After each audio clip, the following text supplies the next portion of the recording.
Hi guys, आज हम लोग पढ़ने वाले हैं सेक्शंस 29, 30 और 31। ये सेविंग्स क्लॉजेज हैं, ये मिसलेनियस क्लॉजेज हैं।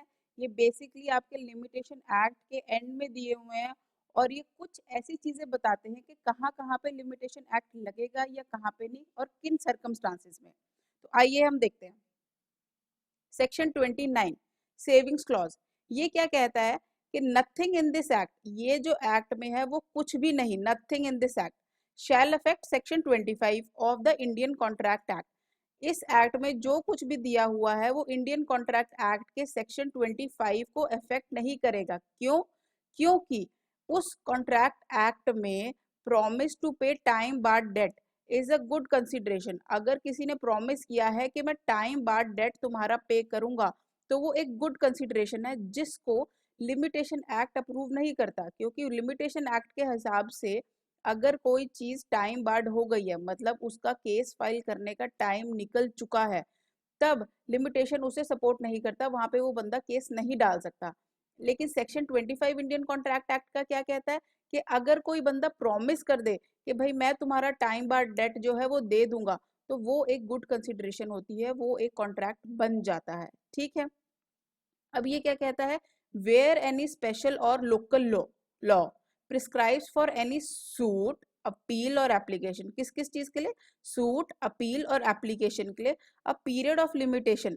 ये क्या स्पेशल लॉ क्या होता है? जो कोई स्पेशल केसेस के लिए अगर कोई लॉज बनाए जाते हैं, और लोकल लॉ वो होगा जो कोई लोकल कम्युनिटी के लिए या किसी छोटे कस्बे में या कहीं एरिया में अगर कहीं पर भी उस जगह के लिए स्पेसिफिकली लॉ बनाया जाता है तो उसे लोकल लॉ कहते हैं। और स्पेशल लॉ जब कोई स्पेशल केस को सॉल्व करने के लिए किसी को इम्पोर्टेंस देते हुए अगर उनके लिए स्पेशल केसेस बनते हैं, जैसे विमेन के लिए, चिल्ड्रन के लिए, ऐसे जो केसेस बन जाते हैं, उनके एक्ट्स बनते हैं, उनको स्पेशल लॉ कहते हैं।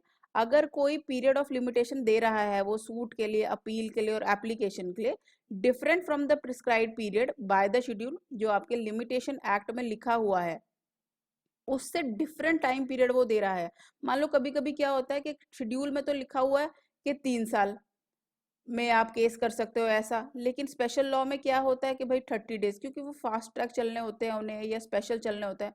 तो ये क्या कहता है, अगर कोई ऐसा टाइम पीरियड है जो स्पेशल और लोकल लॉ में डिफरेंट दिया हुआ है आपके लिमिटेशन लॉ से, तो then the period prescribed by that law, मतलब जो स्पेशल और लोकल लॉ में जो पीरियड लिखा हुआ है वो अप्लाई करेगा, और जहां पे कोई पीरियड नहीं लिखा हुआ वहां पर लिमिटेशन एक्ट आपका अप्लाई करेगा।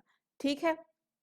मतलब अगर कहीं पर आपको स्पेसिफिकली एक्सक्लूड कर देते हैं लिमिटेशन एक्ट को कि हमारा टाइम पीरियड ये है अपने एक्ट के हिसाब से, तो वहां पर वही लगता है। जहां पर नहीं लिखा होता वहां पर लिमिटेशन एक्ट के हिसाब से लिखा था। Only if it is specifically provided in any other law that limitation will apply with respect to marriage or divorce, तो तब वो अप्लाई होगा। अदरवाइज इस एक्ट का उस एक्ट में कुछ भी नहीं अप्लाई होगा, उसके अपना हिसाब से चलेगा। जहां पर भी उस एक्ट में लिखा होगा कि यहाँ पर हमारा लिमिटेशन एक्ट लगता है, ये लिमिटेशन एक्ट के हिसाब से चलेगा, तब वहां पर वो लगेगा, नहीं तो वो एक्ट अपने हिसाब से ही चलेगा। जैसे हमने देखा था स्पेशल और जो लोकल लॉज होते हैं। अब ये एक और ये चीज लिखता है कि जो सेक्शंस 25 एंड 26 हैं आपके जो ईजमेंट के, उसमें जो डेफिनेशन है ईजमेंट की, in section 2 shall not apply to cases arising in the territories to which the Indian easement act extend. तो उसमें यहाँ वाली डेफिनेशन जो है वो अप्लाई नहीं होती, उधर जो अपनी डेफिनेशन है वो वही लगेगी। लिमिटेशन एक्ट की जो डेफिनेशन है जो सेक्शन 2 में दी हुई है वो यही के लिए ही है। ठीक है। अब ये नेक्स्ट कहता है सेक्शन 30। सेक्शन 30 क्या है?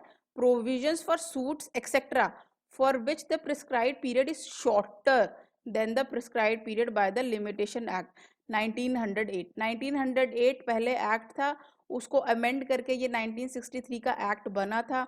ये कहता है कि अगर कोई भी केस में प्रिस्क्राइब्ड पीरियड जो हमारे शेड्यूल में लिखा हुआ है वो शॉर्टर है, वो छोटा है, जो कि आपके पहले एक्ट में दिया हुआ था, उससे अगर छोटा टाइम पीरियड होता है, मान लो आपके इसमें 1963 के एक्ट में दिया हुआ है कि 7 साल, और 1908 के एक्ट में दिया हुआ था 10 साल, तो उसमें क्या होगा ये इसकी बात करता है।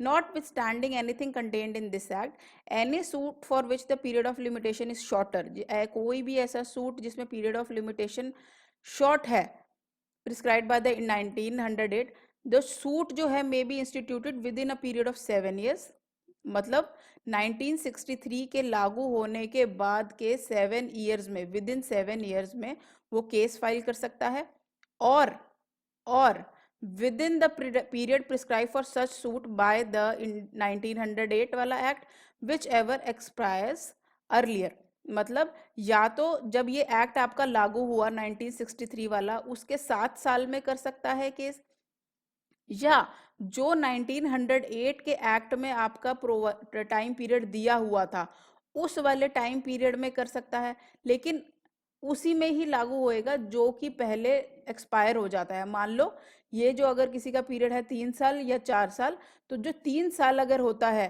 तो 3 साल जो पहले एक्सपायर हो रहा है वो टाइम पीरियड आपका लगेगा, ना कि 4 साल वाला। ठीक है, ये बेसिकली यही बताता है कि जहां पर भी हम बेनिफिट दे देते हैं एक बंदे को कि जो भी प्लेंटिफ होगा उसे बेनिफिट मिल जाएगा, कि अगर उसका टाइम पीरियड उसे पहले ज़्यादा मिला हुआ था 1908 में और 1963 वाले लिमिटेशन एक्ट ने उससे छीना है कुछ टाइम पीरियड, तो हम उसे बेनिफिट देंगे कि ठीक है आप अपने उस टाइम पीरियड के अंदर अपना केस फाइल कर सकते हो, क्योंकि हम ये नहीं चाहते ना कि भाई अननेसेसरी और लिटिगेशन बढ़े या क्योस हो, तो वो उन चीज़ों को जो पेंडिंग थी ऑलरेडी उनको तो देखना ही पड़ेगा।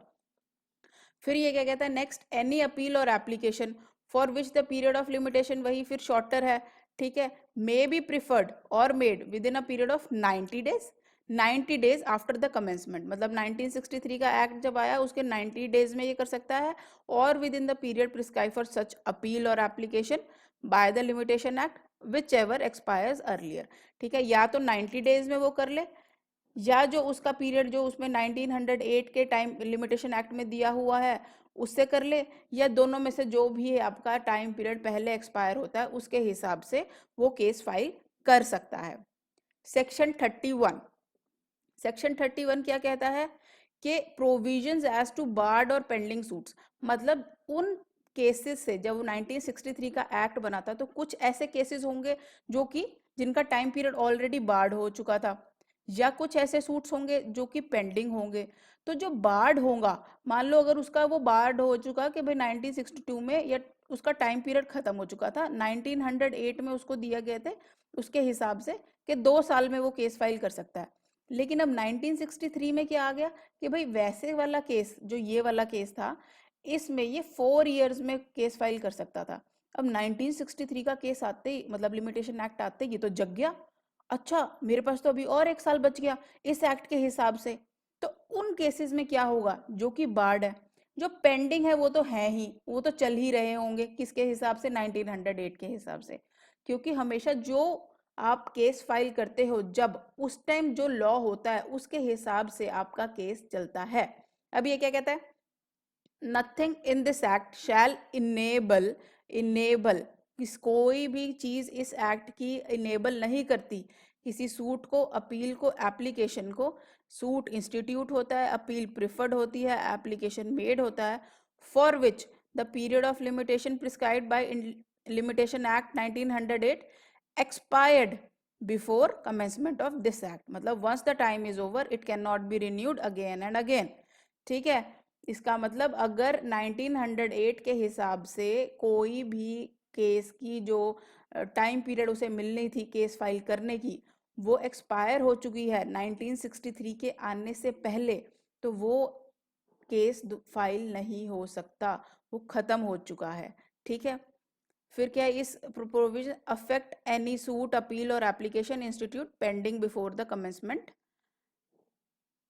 ठीक है, या फिर एट सच कमेंसमेंट। ठीक है, कोई भी ऐसी सूट, अपील और एप्लीकेशन जो कि पहले से डली हुई थी, पेंडिंग थी, उसका कोई फर्क नहीं पड़ेगा इसकी कमेंसमेंट से। ठीक है, थैंक यू, आई होप आप लोगों को अच्छे से समझ में आया हो। अगर कोई भी आप लोगों को प्रॉब्लम हो तो आप लोग कमेंट्स में लिख सकते हैं। Thanks a lot.